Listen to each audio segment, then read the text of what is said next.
So I feel like I don't have a lot to show you, but I can talk a lot about my process because a lot of it is like planning and mapping out stuff. Can't tell you how many times people are like, oh, she's obsessed with beavers, or she really likes to draw beavers as they walk in here. But as many of you know, I always work with animals, and Justin, you've heard this like already today, but I see them as teachers, as guides, and all the lessons that they have to share with us. And I think we need to look back to nature to kind of fix what we've done with the planet, and also in terms of our community relations. So I wanted to work site-specific, thinking about New York Harbor and Beaver Street in downtown Manhattan, and also, as I learned from Lena, also in Brooklyn, because the Dutch, one of the reasons why they come here is for the beaver pelts and for the trade. And when we think about seeing the beaver as something separate, as a commodity, it's seen still today in the New York State crest. We have beavers that are there. The beavers were also in the crest of New Amsterdam, the Dutch New Amsterdam. And if you get off at the Astor Place 6 stop, you will find beaver ceramic tiles, because John Jacob Astor makes his money off beaver pelts. So he comes over, he's a German immigrant, hears from people that that the beaver trade is the way to make money. He works in a bakery to save money to buy little trinkets to trade with indigenous people, because you were able to buy beaver pelts for really cheap from the indigenous people. So then what I want us to do is look at how indigenous people look at animals, the land. We have a Haida image here, and another Northwest Coast mask of the beaver. Very different from colonial imagery, which shows beaver as a support, as a means of income, as a means of richness, and instead it's seen as an animal of perseverance, a builder of ecologies, where instead I want us to think about how can we look to beavers, who are the only other creatures besides us that build, and how can we, instead of just thinking about ourselves, make our environments richer, where the beavers will make it possible for other species who are currently living there to live in the water, in the surrounding area, and make the soil richer. But when we put up a condo or a building, we don't think about anything besides us and how much money we're going to make off of it. So, how I want people to walk into the space and be immersed in thinking about the beaver in different ways. So this is an altar in progress that obviously you saw that I painted. Here are all the different test tiles I did, because I'm going to be creating a pond of ceramic tiles and then placing a life-size beaver on top of it. So the sculpture is in progress. Don't worry, it's coming. I know everyone's like, where's the beaver sculptures? And in addition to that, on that wall, I have a giant beaver. And there will be text, because people are like, huh, but beavers, even pre-colonial, they had a big impact on our Earth, because giant beavers were actually megafauna that lived 10,000 years ago and were actually that height. So on their back legs, they stood up about 5 feet high. And they had narrower tails, and their teeth were more rounded. They ate water plants and not trees, and they didn't build like the beavers that we know today. But yeah, that's to make an impact of their longevity and their presence here, and where we're kind of just a blip on the scale. Also in terms of immersion, a water wall here. So beavers always flood their space 2 to 3 feet. This will be covered with paper, both pond, plants, fish, but also beavers. So these are the mock-ups, but behind these curtains that I done myself. These are what I'll be using for the template for paper cuts. So they'll be swimming under there, and then this is for storage, that's why I have them here. And then this guy is gonna be floating. Oh, that's pretty And so I went to Blick yesterday and bought a bunch of paper. Luckily I didn't bring it over today, because it's too humid. And then I also have, if I can get to it, we'll be having parachuting beavers coming from the ceiling. Because in the 1950s, when there was a lot of residential building happening, people saw beavers as a nuisance, which they still do today. People will pay trappers to remove beavers from their land because they cause flooding, and oftentimes that's because people are building in areas that really aren't habitable for humans. But people, instead they're like, well, we're not gonna kill the beavers this time. We're gonna move them out. So they literally threw them out of planes in boxes with parachutes. And the boxes were supposed to break on impact, and then the beavers would populate the area. And they were successful, but just to think about how and in that specific area, there was a terrible wildfire in Idaho, and the only area that survived was where the beavers were. So you'll see I have a picture that I can show you guys after, that I showed Justin, that there's this green lush land, and it's just charcoal hills around it. So humans, I don't think we know and understand what we do when we're trying to move animals and plants around, that impact that's there. So I have a lot in the sketchbook if you guys want to flip through. I'm a big planner, so I did like architectural. Yeah, they're not obviously perfect, but when I was planning out all of the stuff that's here. So, thoughts? I love this. Questions? So I know when we the last time I was up here, you talked about like how you're not, like you're creating this installation, understanding that you're gonna have to paint And take all it the down. way and take it down.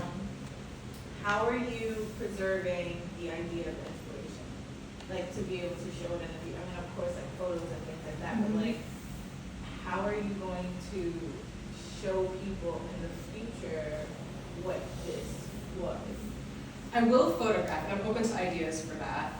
Videoing, I plan on putting on my website just a snapshot, because I think this really can live on, because there's a lot of areas that beavers are coming back, or there's beaver reserves, so I feel like this project can be looking at how different areas respond to beaver populations.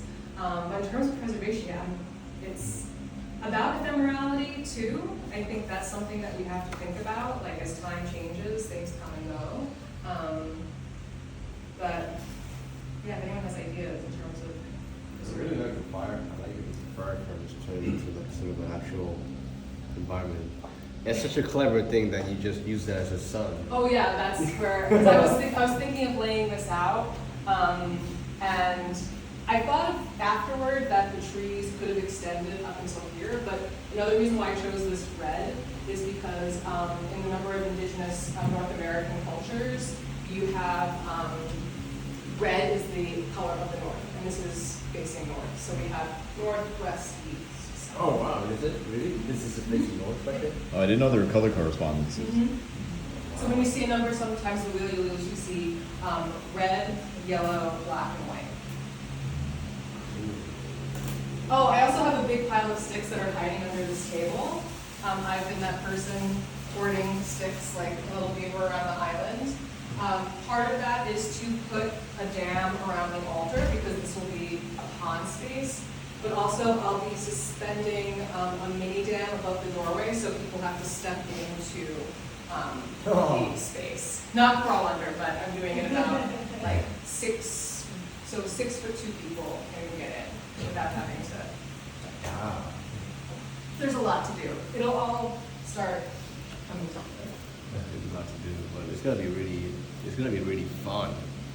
Is there a reason why there's a mirror in the fireplace? Yes, so I wanted the pond to extend. So once I have the tiles that are in there and the beaver in the front, you'll also be able to see the back of the sculpture, which helps, but then the pond will extend. But also people can see themselves in it because there is that human presence when you see footsteps as well. I might use that idea. I might use that idea for my installation, just using mirrors to cover the furnace. To keep thinking about how I can cover this furnace area. What materials are you going to make the beaver sculpture from? I usually work in ceramic, but I'm making an armature out of styrofoam and foil and skewer sticks, and I'll be covering with air dry clay. And the suspended beavers, I want to do at least one, will be also air dry clay. Have you researched, and I can't remember, you said this before, but have you researched, if and how beavers existed on this land, like specifically this island? This, I don't think that they exist on this island. They're usually in areas, they'll be further up the Hudson. Yeah. And in New Jersey, because they're more wetland, they're not, Like there's- now, but like historically? There used to be 60 million beavers in North America. And so it's never reached that population since colonial intervention or settlers. Do you think beaver is a totem to you or an animal to you? Perhaps it is now, now that I'm learning more about them, because I work with animals and learning about them so much that I always feel like I take something from them, but maybe at this point in my life, I feel like a beaver, I think I was telling you, that we're all kind of beavers coming from like Manhattan on the ferry, crossing the water, bringing our supplies, building things, and so I feel like we have a little beaver colony here. We have a lodge, or this house is our lodge.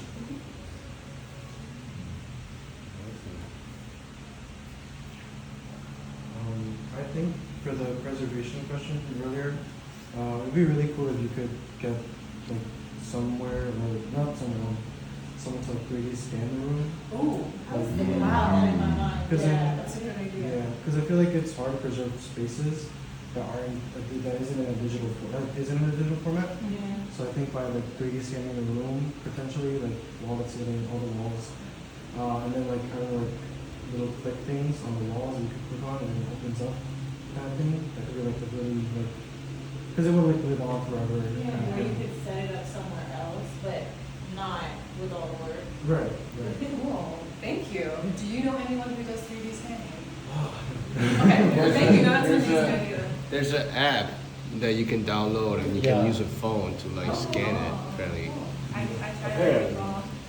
It's not super perfect with the phone, but you know, It's I feel like, something. yeah, just to preserve the space. Because I've seen like some people like when you like look at studios for like art, they show like a 3D scan of the room. Like, and I think there's a museum that does that. And they have like their gallery and like a 3D scan of thing. And it looks like an inhale, like an ink thing. But it looks really cool. They got pretty popular in the pandemic, and there will be arrows, so you can click on the arrows to go closer, like zoom into certain areas, and then you can even click on it and information can pop up, so it's pretty interactive. And I do know a guy, he actually did one for me, at Materials for the Arts, and I had a show there, because I was there in the pandemic and no one could see the show. So I'm gonna have to ask them for his name, but I'll get back to you about that, Okay, cool, thank you. for sure. Oh yeah, one more thing I'm working on. So that's also because I'm working on the ceramic side that I can't do all of it here. I'm making blue and white Delft-inspired tiles, because the Dutch style, but putting beaver stories on them. And so I have little ones that are very much in the style of Delft, and I can pull up on my phone what I'm referencing. Once you see it, you'll know. And then I'm having bigger ones that tell the story of beavers upon colonial arrival. And also there is the one of the indigenous stories, I think it's within the New England area of the great beaver, that it was terrorizing people and it was fighting with another animal, and it was huge, and it would slap its tail, and that's where the mountain ranges came from in New England. So capturing that, and so those will be on here, because also you find them often in fireplace surrounds, but also I was thinking of putting them behind the curtains a little bit to interact with, thinking about history, separation. So when you do your dam construction, do you have a beaver blueprint? I will look at pictures, but when you say that, engineers have studied beaver dams to think about how to better build more effective dams, since we just use it with tons of concrete and kind of wasteful materials. But yeah, my dam will be not waterproof. I was like, it's more of an aesthetic dam than a waterproof dam. But I also need the mud to bring it in and everything, and I already have to paint over this, so I don't want to clean up too much. When you got, like, when did the idea to utilize the space in this way come about? Like, was it when you got accepted into the residency and came and saw the room? Was it like you had this idea, like, I want to use a room and create this installation however I can? Because, like, you didn't know you were going to have a fireplace until. Yeah, Like, ideally wanted a fireplace because I wanted to make an altar of some sort. But then everything else came as I was here, and I was like, oh yeah, and I put up the water line, and I was like, oh, I need to do something with that. And so that's when swimming beavers and floating beavers, and I'll do the fish too, which are not as exciting for me, but. I'm thinking if you make the whole room as installation, I'm thinking maybe some the flash of the water with the flashlight on the ceiling. Ooh. If you look like a whole water. Yeah, you're a lighting person. I'll talk to you about that. Yeah, no, you are. Yeah, no, that's a great idea. Because I also thought about sounds, and it's not necessarily because running water is actually a warning sign to beavers because it means their dam is leaking, so they'll come out and like patch that up. But kind of like with swampland or wetland sounds, and the lighting would be. Yeah, I think that just the sunlight and refreshed by something and become the water. Like a disco ball, but without the disco ball reflection of light. Yeah, some people just refresh the paper, can refresh silver paper and make it. I'll talk to you about this. This is great. Thank you. Yeah, I gotta write this down in my book.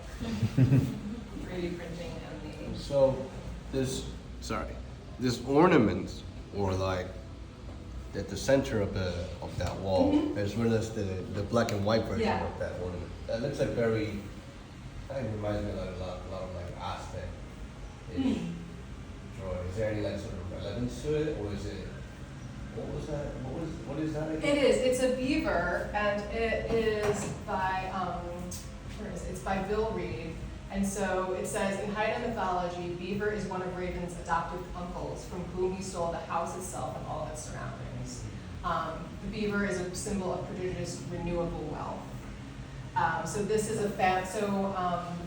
Bill Reed is, I'm not sure if he's full or part Haida, and often you'll see family crests. The Iroquois, Haudenosaunee, specifically the Mohawk, I know that they have a beaver clan within their tribal system, and so oftentimes will represent ancestors. Here we see the beaver with the teeth and the eyes that are here for the ancestral faces, and sometimes incorporating other friend or partner animals in the iconography. I didn't want to try and copy that or represent that because it's something that is sacred and not, I don't know enough about it to even do it referentially in some way. But just to show how it's so different, how indigenous cultures represent animals than we do. Because they're like something to be looked at, something separate from us, not something that is like a partner. And in terms of indigenous speaking, like all my relations, that means it's not just you and me as in people to each other, but it is the trees, it is the rain, it's the grass, it's animals. Because we all depend on each other to survive in the end. And the Haida people are the indigenous people of British Columbia and Canada. So they're not really related to that tribe, but they're indigenous and of the Americas.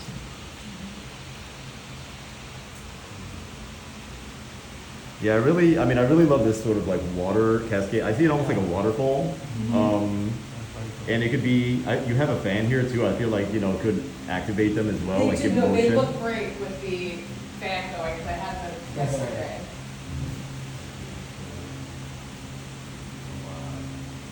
Does anyone else have any thoughts? I'm excited to see it when it's done too. I mean, we should advertise about it. It's got to be like, no, we can make it. Are you gonna work on the floor as well?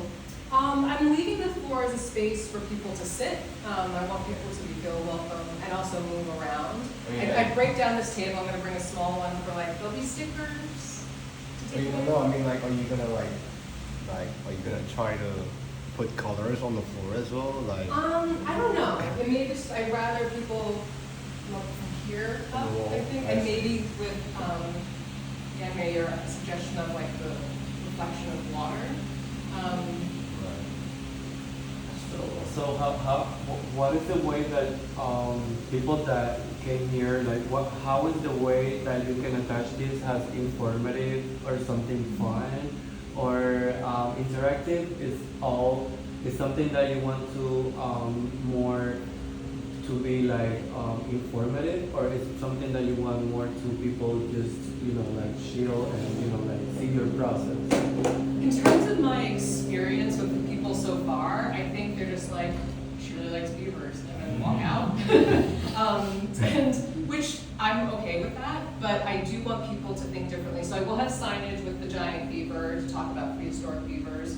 I'll also have signage just talking about why I chose them, along with it'll be like an artist statement that people can read or not read. And also in terms of like from the ceiling, I'll be like, why are there beavers?